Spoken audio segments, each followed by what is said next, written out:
లక్ష్మణ్ గారు ఈ అంశం గురించి మనం కూలంకషంగా మాట్లాడదాం. కాంబోజీ గారు మనకు ఫోన్ ఇన్లో సిద్ధంగా ఉన్నారు. వెంకటేశ్వర గారు మొత్తంగా చూస్తున్నాం, చెప్పినట్టు ముందుకు వెళ్తున్నాం.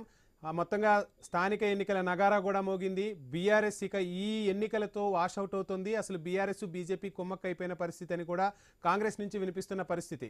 ఏం చేయబోతున్నారు? స్థానిక ఎన్నికలతో మళ్ళీ బీఆర్ఎస్ ఫామ్లోకి రాబోతుందా? కారు హుషారవుతుందా? ఏం చెప్తారు? ఇప్పుడు నోటిఫికేషన్ ఈరోజు వచ్చింది. బీఆర్ఎస్ పార్టీ మేము అదే ఆశించాం. ఏంటి, ఒకటి మీరు క్లుప్తంగా కాంగ్రెస్ నాయకులు మిగతా గెస్టులు మాట్లాడింది వినలేకపోయినా సిగ్నల్ ప్రాబ్లం ఏంటో జియో ఇచ్చింది రేవంత్ రెడ్డి గారు, పిటిషన్ వేసింది మాధవ్ రెడ్డి గారు, మాధవ్ రెడ్డి గారు అడ్వకేట్ మయూర్ రెడ్డి గారు, వాదించింది సుదర్శన్ రెడ్డి గారు, జడ్జి విజయసేన రెడ్డి గారు. రేవంత్ రెడ్డి గారే చేయించిండు. ఇక మాకు న్యాయం ఎక్కడ జరుగుతుంది బీసీలకు? సరే మేము వాషౌట్ అవుతాం, వాళ్ళు వాషౌట్ అవుతారంటే కాంగ్రెస్ పార్టీ 8వ తారీఖు వరకు నోటిఫికేషన్ ఇవ్వకని చెప్పింది కోర్టు. కాంగ్రెస్ పార్టీ విన్నది. ఈ రోజు మళ్ళీ నోటిఫికేషన్ వచ్చింది. అవి నడుస్తుంది. ఆ నోటిఫికేషన్ లో 13 రోజులు టైం ఇచ్చారు, 2 విడతలని చెప్పారు. రిజర్వేషన్ 2011 ప్రకారం ఇస్తారా, 2024 సెషన్ ప్రకారం ఇస్తారా, క్లారిటీ లేదు. ఇలా కాంగ్రెస్ నాయకులే వ్యతిరేకిస్తున్నారు ఈ నోటిఫికేషన్. ఎందుకంటే కోర్టులో ఉన్నటువంటి కేసును ఎట్లా నోటిఫికేషన్ ఇస్తారు? నేను చెప్పిన దానికి సమాధానం చెప్తారా? రేవంత్ రెడ్డి గారు చెప్తారా? ఇప్పుడు వచ్చిన కాంగ్రెస్ గెస్ట్ చెప్తారా? సరే మేము ఎంపీ ఎలక్షన్లలో ఓడిపోయినాము, మీరు గెలిచారు, మీరు 8 మంది ఎంపీలు గెలిచారు, బీజేపీ వాళ్ళు 8 మంది ఎంపీలు గెలిచారు. కనీసం పార్లమెంట్ లో ఒక్కరోజు తెలంగాణ గురించి మాట్లాడరు, ఒకరోజు బీసీల గురించి మాట్లాడరు. నీతులు చెప్పడం కాదు, ప్రజలకు ఇచ్చిన హామీని నెరవేర్చడం ఫస్ట్ చేయాలి. సరే మేము ఓడిపోయినాం, మీరు గెలిచారు, మీరు గెలిచిన తర్వాత ఏం చేశారు?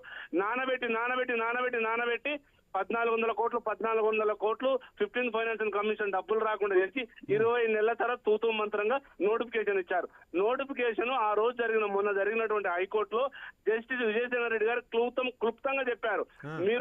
మీరు అమెండ్మెంట్ పెండింగ్ లో ఉన్న తర్వాత జియో ఎట్లిస్తారు? జియో నిలబడుతుందా? నేను మీకు టైం ఇస్తున్న 15 నిమిషాలు ఆన్సర్ చెప్పమంటే ఆన్సర్ చెప్పకుండా 8వ తారీఖు వాయిదా వేశారు. కనీసం 8వ తారీఖు వరకు ఆగిరా ఇయ్యాలి. ఇలా అడావుడిగా నోటిఫికేషన్ ఇచ్చారు. నేనేం బీఆర్ఎస్ పార్టీగా డిమాండ్ చేస్తున్నానంటే, మీకు నిజాయితీ ఉంటే, కాంగ్రెస్ పార్టీకి నిజాయితీగా ఉంటే ఈ ఎలక్షన్ ఎట్లా పెడుతుంది? ఎట్లా ఏ రేషియోలో పెడుతుంది? 2024 సెషన్స్ లో మీరు ఇచ్చినటువంటి రిజర్వేషన్ ప్రకారం పెడుతుందా, 2011 ప్రకారం పెడుతుందా, కోర్టు ప్రకారం చెప్తుందా, మీరు ఇచ్చిన ప్రకారం చెప్తుందా? ఎట్లా నామినేషన్లు ఎట్లా చేస్తారు? నామినేషన్లు వేసిన తర్వాత విత్డ్రాల్కి ఎంత టైం ఇస్తారు? మీరు చేసేది మొత్తం ఇవాళ బీసీ నాయకులుగా బీసీలు మొత్తం 2 కోట్ల మంది బీసీలు వెయిట్ చేస్తున్నారు. మిమ్మల్ని కర్రు కాల్చి వాయిదా పెట్టి ఫోన్ లైన్ లోనే ఉండండి. ఒకసారి శ్యాంప్రసాద్ రెడ్డి గారి వాయిస్ తీసుకుందాం.